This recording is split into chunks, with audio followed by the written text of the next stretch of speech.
Welcome to the Deep Dive Politics. I am Ali Onur Özçelik from Turkey. Today, we will focus on the United States prospect sanctions on Turkey. The sanction is known as the Countering America's Adversaries Through Sanctions Act. It is known as CAATSA in a short form. Of course, this is mainly related to Turkey's purchase of Russian S-400 missile system. In fact, last week didn't go well for Turkey. A few days ago, some decisions were also taken up at the EU summit, European Union summit. And the leaders in the European Union discussed about the potential sanctions on Turkey, especially for Ankara's Mediterranean politics. So there is a simultaneous crisis from the West that Ankara faces today. We will discuss the European Union dimension in another program. But returning to the CAATSA, the sanction was already on the table in 2019, but Trump administration has been avoiding to impose on Turkey. Sanctions on Turkey may now be inevitable, but CAATSA does offer the president a variety of options to choose from.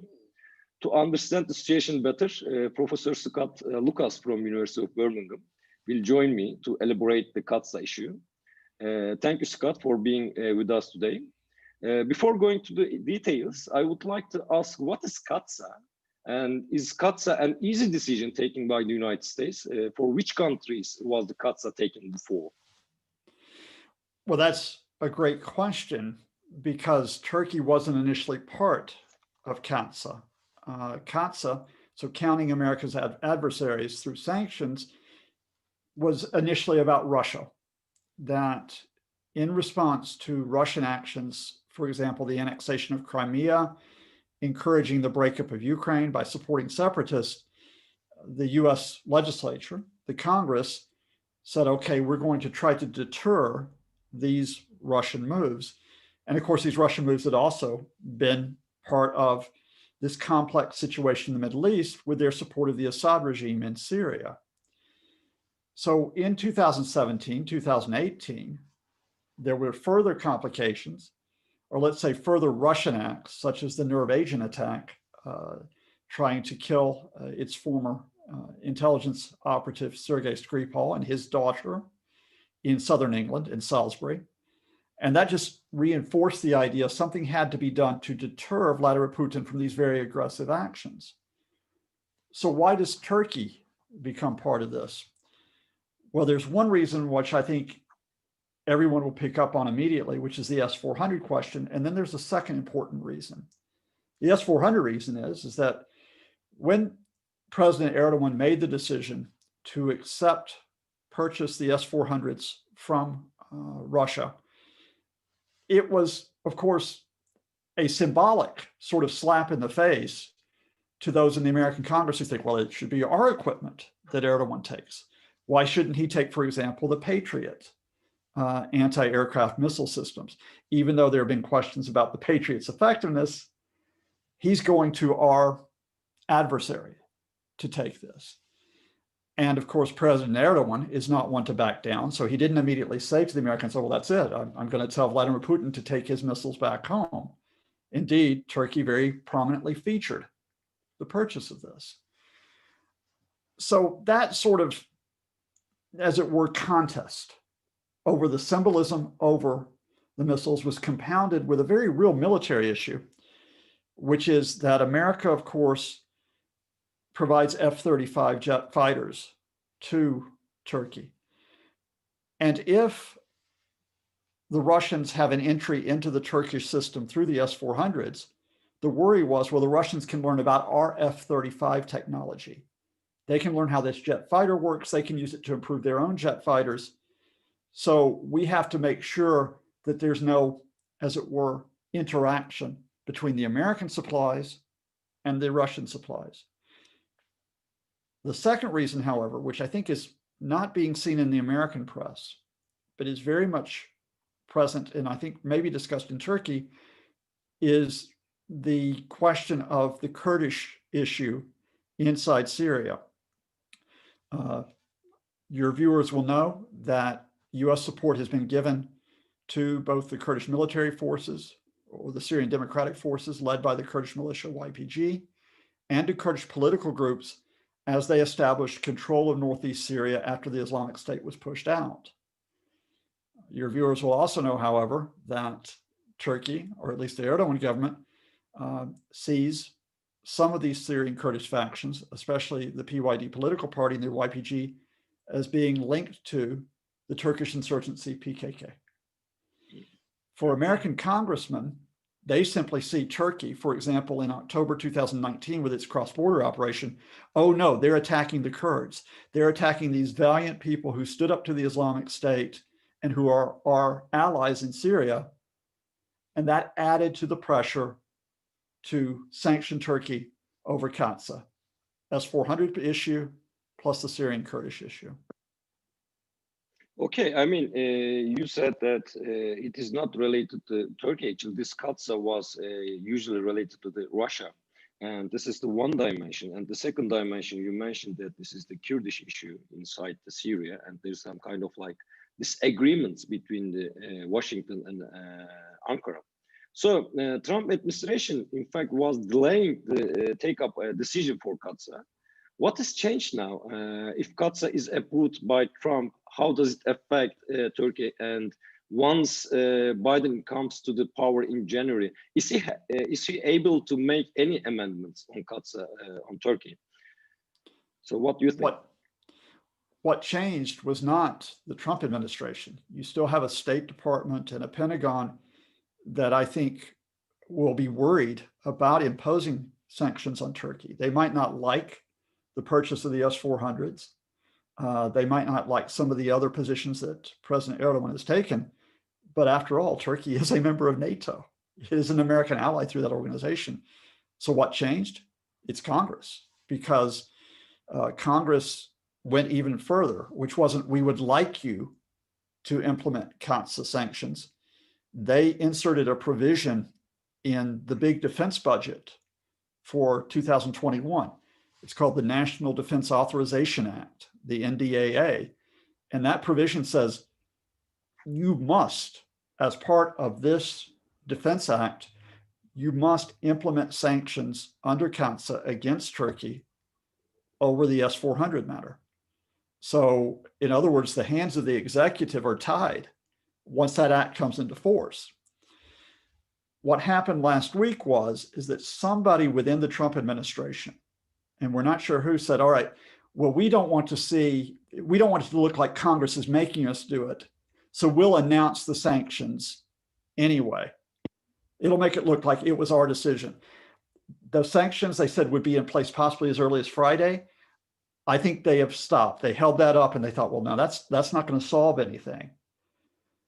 The situation right now, and I don't want to make it too complicated, but Donald Trump on Twitter on Sunday said, I'm going to veto this Defense Act, the entire defense budget. I'm going to veto it because of China. Now, I have no clue what that means, but Donald Trump said initially, I will veto the Defense Act because it doesn't punish social media companies. Now he's saying it's because of China. If he was to veto the National Defense Authorization Act, it would also veto the implementation of the sanctions against Turkey. But that's something I'm not sure he would do, to like hold up the entire defense budget because of this. We will see. Let us assume that the National Defense Authorization Act passes and that the sanctions are there and that on January 20th, Joe Biden becomes president. Here's the key practical issue. Under the sanctions, you can do very sweeping things. You could try to cut off all American trade with Turkey. So now the question is, when Joe Biden comes into office on January 20th, what will happen with the sanctions? And here there's a bit of flexibility, because the sanctions range all the way from almost trying to cut off Turkish trade with United States companies and to cut it off with other international companies and firms. Because remember, the US can issue sanctions against any business that has an American interest. So you could go really hard against Turkey, which of course has already had a devaluation of the lira by about 25% this year, and say, that's it, your trade's going to get hard. Or you go for more limited targeted sanctions, which are against individual officials. So for example, you pick out an official who's involved in the Turkish military procurement industry. You know, someone involved in buying the S-400s, and you say, okay, we'll sanction that official and we'll freeze his assets in the United States and he can't visit Washington for a while.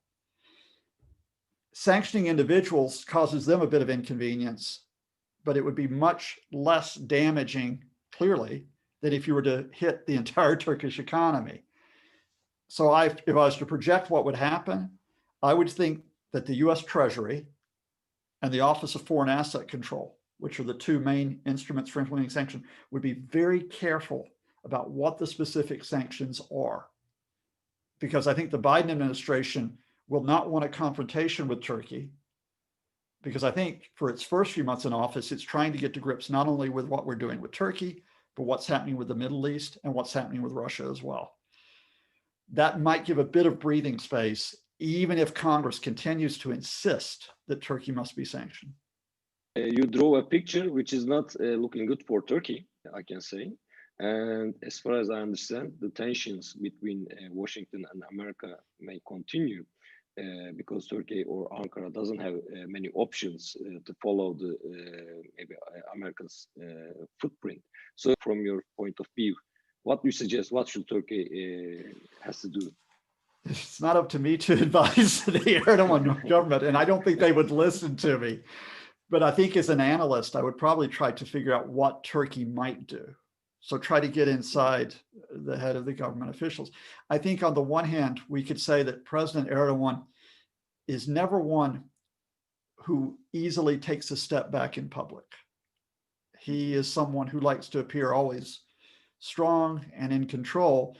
And I think we're already seeing through the Turkish press in the last couple of days, this very strong line about how this is an unjust action by the United States if the sanctions are implemented, that it's offensive to Turkish nationalism. No one tells us what to do. And I would suspect that would still be the public rhetoric. But I also know that beyond the rhetoric, when the Erdogan takes actions, it tries to maneuver between multiple powers.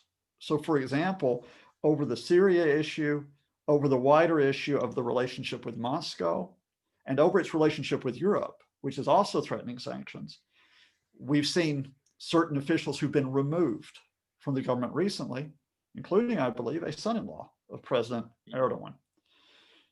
I suspect signals are also being given very quietly, not necessarily by Erdogan himself, but by the Turkish institutions, by the military, for example, and by the economic agencies, probably given to the American administration, which is, look, we don't want this to get out of control.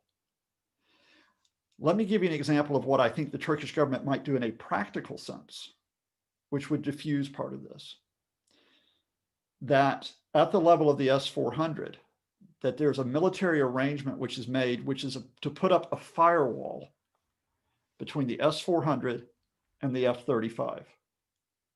So in other words, if you're to get our F-35 jets, you have to accept American technical inspectors that make sure that none of the F-35 information, that none of the specifications, nothing about how it operates gets back to the Russians, right? There's no way the Russians can find out about this. There's been a similar arrangement with Pakistan over US F-16s. So you deal with the specific military issue around the S-400.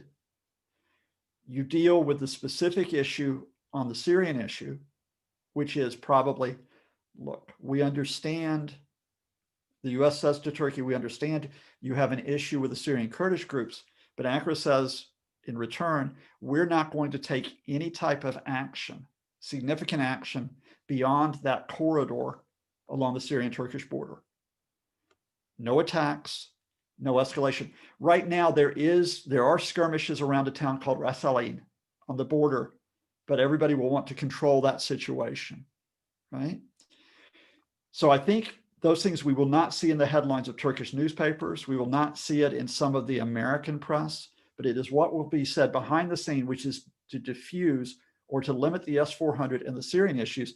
And then there will be the bigger issues, which is that will President Erdogan not really sort of poke at America, by, let's say, having a high-profile appearance with Vladimir Putin in the near future, right?